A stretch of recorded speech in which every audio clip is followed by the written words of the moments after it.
بسم اللہ الرحمن الرحیم۔ یمن کے سبزہ زاروں اور پہاڑوں کے بیچ ایک طاقتور قبیلہ آباد تھا جسے ذوالقلع کہا جاتا تھا۔ اس قبیلے کی پہچان اس کے بڑے سردار اور اس کی فوجی طاقت تھی، لیکن اس قبیلے کا سب سے نمایاں نشان ایک بت تھا۔ نصر انہی میں سے ایک تھا۔ بعد کے زمانے میں یہ بت عرب کے مختلف علاقوں میں بٹ گئے۔ نصر یمن کے قبیلے ذوالقلع کی وراثت بن گیا اور وہ اس کے سب سے بڑے پجاری سمجھے جانے لگے۔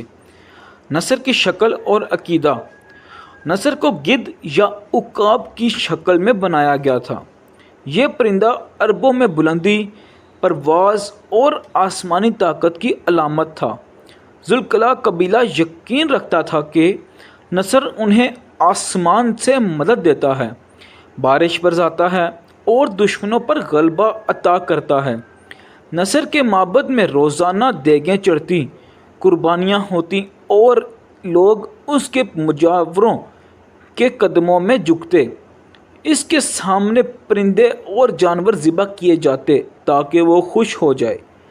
بچے پیدا ہوتے تو ان کے کانوں میں سب سے پہلے نصر کا نام پکارا جاتا، گویا وہی خالق حقیقی ہو۔ عروج۔ نصر کا اثر و رسوخ۔ نصر کا معبد یمن کے سب سے بڑے مذہبی مراکز میں شمار ہوتا تھا۔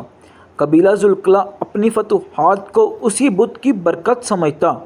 دوسرے قبائل بھی اس کے ہاں نذر و نیاز پیش کرنے آتے۔ نصر کے پجاری بڑے اثر و رسوخ والے تھے۔ وہ لوگوں کے فیصلے بھی اسی معبد میں کرواتے اور اپنے قبیلے پر حکومت جیسی حیثیت رکھتے تھے۔ یمن کی معیشت اور سماجی زندگی کا ایک حصہ نصر کے گرد گھومتا تھا۔ اس کی پرستش نے قبیلے کو متحد رکھا، لیکن ساتھ ہی انہیں توحید سے کوسوں دور کر دیا۔ اسلام کی دعوت۔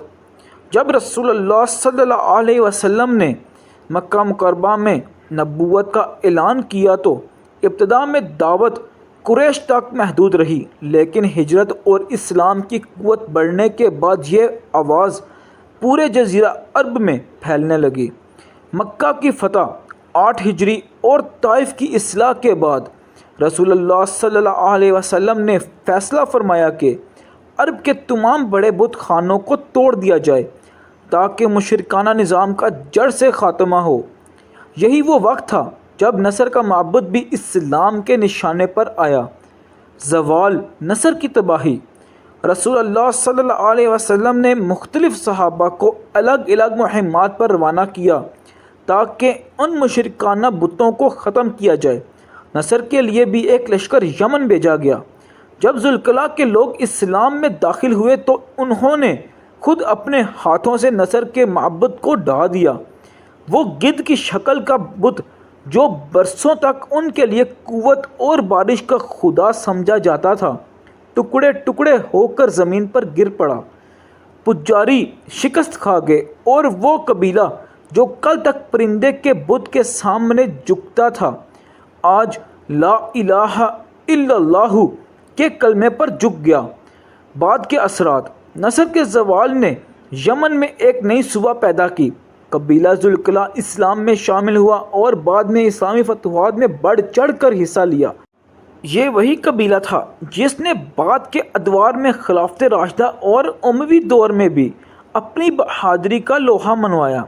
یہ کہانی ہمیں بتاتی ہے کہ باطل جتنا بھی بڑا کیوں نہ ہو، حق کے سامنے ٹک نہیں سکتا۔ وہ نصر جو آسمان کی طاقت کی علامت مانا جاتا تھا، زمین پر گر کر پاش پاش ہو گیا۔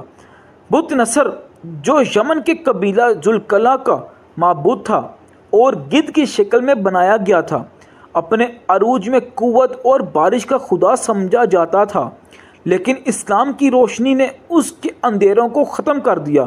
رسول اللہ صلی اللہ علیہ وسلم کے حکم پر اس کا معبد تباہ ہوا اور قبیلہ ذوالقلع اسلام میں شامل ہو گیا۔ یہ واقعہ ایک لازوال سبق ہے۔ انسان جب اپنی عقل اور دل کو چھوڑ کر مخلوق کی عبادت کرنے لگتا ہے تو ذلت پاتا ہے، اور جب خالق کی طرف لوٹتا ہے تو عزت اور کامیابی اس کا مقدر بن جاتی ہے۔